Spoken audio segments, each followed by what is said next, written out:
Ih, rasa macam nak makan. Apa ni? Jom, rate. Ni yang paling besar.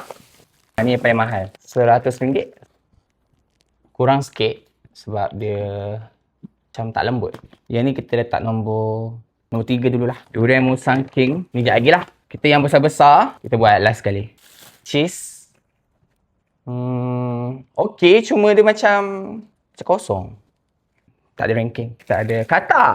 Ih, squishy ke ni? Macam jelly. Geli pula. Macam best. Okay, tak nombor 1. Masalahnya aku beli banyak weh. Sebenarnya Purba suka yang lembut tau. Ni dia macam keras. So, tidak. Alah, dia macam slow rising Tak best. Ni sebenarnya bukan squishy weh. Kena tipu. Ni magnet, so bukan squishy. Tak. Ni macam best. Okay, Purba suka sebab dia tak, orang panggil apa? Dia macam still ada sticky tu. Buah apa ni? Nombor 2 kot. Ni bukan squishy, ni slime. Oh, itik. Itik gembo.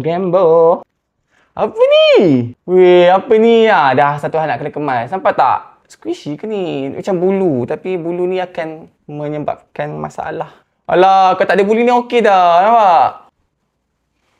Tak ada ranking. This one rasanya dia susah nak cari tau yang macam crispy So ni Purba nak simpan dan nak buat video lain. Kau komen juga, aku nak tengok. Okay, saat yang dinantikan buah-buah yang paling besar kat sini. Wah, ni best. Sumpah ni best. Sebab dia melekit-lekit lah. Tu Purba suka. Sekarang dia nombor 1. Nombor 3. So, bye-bye Macha.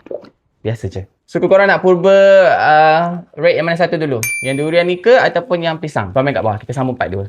Tak sabar.